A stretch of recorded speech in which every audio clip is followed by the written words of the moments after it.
जब हौसला बना लिया है ऊंची उड़ान का, फिर देखना फिजूल है कद आसमान का।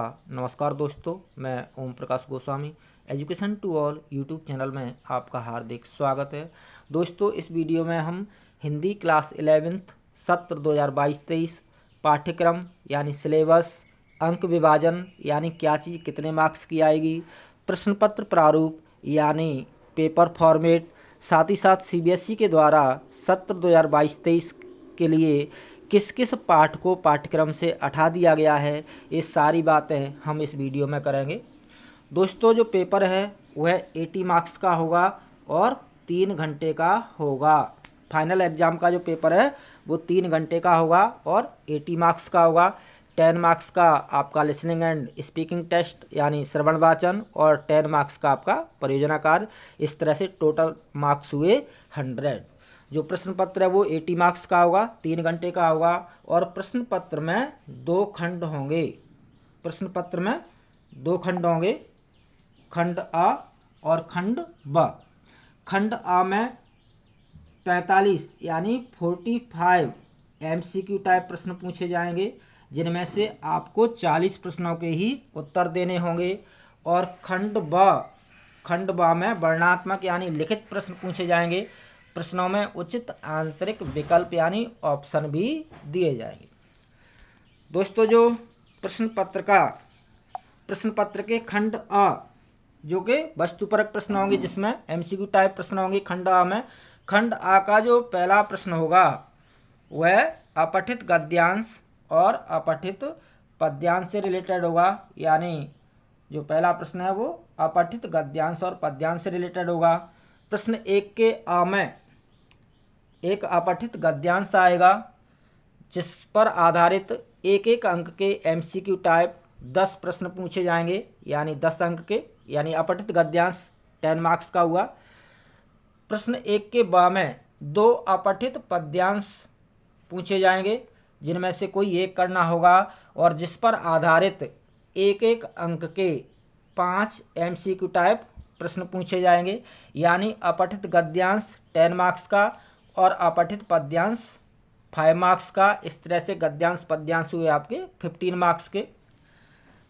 पाठ्य पुस्तक अभिव्यक्ति और माध्यम की इकाई 1 के लेसन 1 और 2 पर आधारित जो दूसरा प्रश्न है वो अभिव्यक्ति और माध्यम की इकाई 1 के पाठ 1 और 2 पर आधारित एक एक अंक के 5 एमसीक्यू टाइप प्रश्न पूछे जाएंगे, यानी अभिव्यक्ति और माध्यम से 5 अंक के एमसीक्यू टाइप प्रश्न आएंगे एक एक अंक के खंड आ में।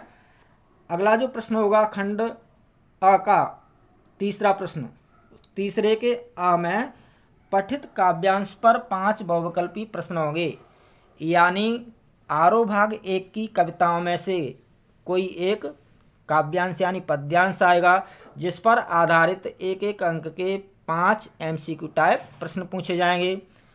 उसी तरह से प्रश्न 3 के ब में पठित गद्यांश यानी आरोह भाग 1 के गद्य पाठों पर आधारित कोई एक पठित गद्यांश आएगा, जिस पर आधारित एक एक अंक के 5 एमसीक्यू टाइप प्रश्न पूछे जाएंगे, यानी पठित गद्यांश और पद्यांश 5 + 5 10 मार्क्स के होंगे।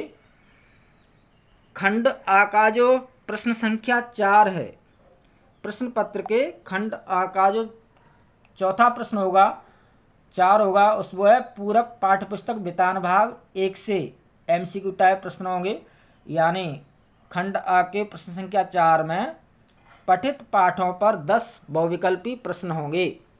यानी वितान भाग 1 से 3 टॉपिक हैं, भारतीय गायिकाओं बेजोड़ लता मंगेशकर, राजस्थान की रजत मूदें और आलो आंधारी।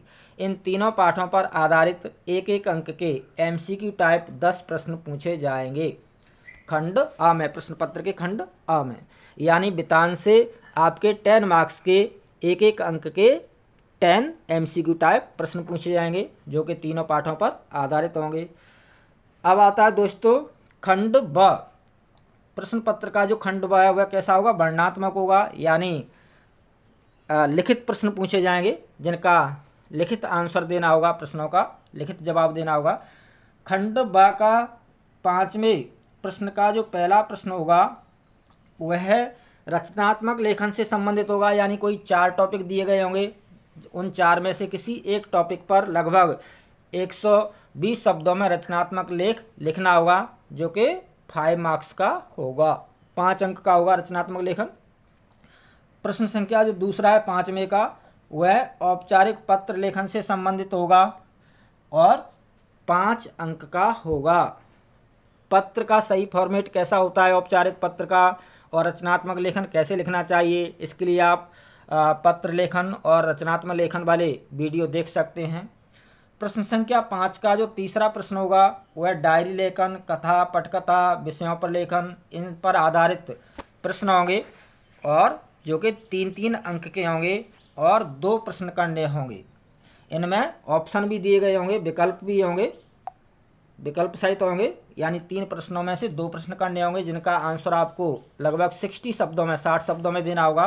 तो इस तरह से 3-3 अंक के 2 प्रश्न करने होंगे अभिव्यक्ति और माध्यम से, डायरी लेखन, कथा, पटकथा, विषयों पर लेखन से संबंधित। तो 3-3 अंक के 2 प्रश्न करने होंगे, 6 अंक के।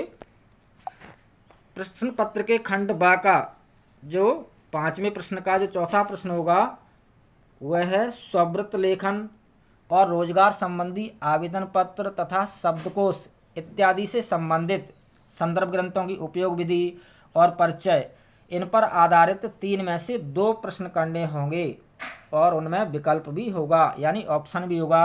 उनका आंसर लगभग 40 शब्दों में देना होगा। तो 2-2 अंक के होंगे, 3 प्रश्न होंगे जिनमें से 2 करने हैं, और 2-2 अंक के होंगे। इस तरह से 4 अंक के 2 प्रश्न हुए। यानी अभिव्यक्ति और माध्यम से खंड बा में 6 मार्क्स के 3-3 अंक के 6 मार्क्स के डायरी लेखन, कथा, पटकथा लेखन से संबंधित प्रश्न होंगे, ये आप देख सकते हैं। और 4 मार्क्स के स्ववृत्त लेखन, रोजगार के लिए आवेदन लेखन, रोजगार के लिए आवेदन पत्र, स्ववृत्त लेखन और शब्दकोश, संदर्भ ग्रंथों की उपयोग विधि से रिलेटेड 2-2 अंक के 2 प्रश्न, यानी 4 अंक। इस तरह से अभिव्यक्ति और माध्यम से खंड आ में 5 अंक के 1-1 अंक के 5 प्रश्न एमसीक्यू टाइप पूछे जाएंगे खंड आ में, और खंड बा में 6+4 यानी 10 मार्क्स के लिखित प्रश्न पूछे जाएंगे खंड बा में अभिव्यक्ति और माध्यम से रिलेटेड। अगला जो प्रश्न है खंड बा का छठा प्रश्न, छठे का जो पहला प्रश्न होगा वह होगा काव्य खंड पर आधारित 3 में से किन्हीं 2 प्रश्नों के उत्तर। यानी आरोह भाग की जो कविताएं हैं, आरोह भाग का जो काव्य खंड है, काव्य खंड में जो कविताएं हैं, उन कविताओं पर आधारित 3 प्रश्न आएंगे, जिनमें से 2 प्रश्न करने होंगे, जो कि 3-3 अंक के होंगे। इस तरह से 6 अंक के प्रश्न हुए, 3-3 अंक के 2 प्रश्न करने होंगे, 6 अंक के। प्रश्न संख्या 6 का जो दूसरा प्रश्न होगा उसमें काव्यखंड पर आधारित 3 प्रश्नों में से किन्हीं 2 प्रश्नों के उत्तर लिखने होंगे, लगभग 40 शब्दों में आंसर देना होगा। यानी काव्यखंड पर आधारित, काव्यखंड में जो कविताएं हैं उनमें से उन पर आधारित प्रश्न होंगे, कविताओं पर आधारित 3 में से 2 प्रश्न करने होंगे, 2-2 अंक के होंगे। इस तरह से 4 अंक के प्रश्न हुए। यानी आरोह भाग 1 के काव्यखंड में जो कविताएं हैं उन पर आधारित 6 अंक के, यानी 3-3 अंक के 2 प्रश्न और 2-2 अंक के 2 प्रश्न, इस तरह से 10 अंक के प्रश्न आएंगे। प्रश्न संख्या 6 का जो तीसरा है वह गद्य खंड पर आधारित 3 प्रश्नों में से किन्हीं 2 प्रश्नों के उत्तर लगभग 60 शब्दों में देने होंगे, जो कि 3-3 अंक के होंगे। और इसी तरह से गद्य खंड पर आधारित जो 6 का जो चौथा प्रश्न है, गद्य खंड पर आधारित 3 प्रश्नों में से किन्हीं 2 प्रश्नों के उत्तर लगभग 40 शब्दों में देने होंगे, जो कि 2-2 अंक के होंगे। यानी 10 अंक के लिखित प्रश्न गद्य भाग से आएंगे, आरोह भाग 1 के गद्य पाठों पर आधारित होंगे, और 10 अंक के प्रश्न आरोह भाग 1 के काव्यखंड में निर्धारित कविताओं पर आधारित प्रश्न होंगे। 2 प्रश्न कविताओं से 3-3 अंक के और 2 प्रश्न 2-2 अंक के।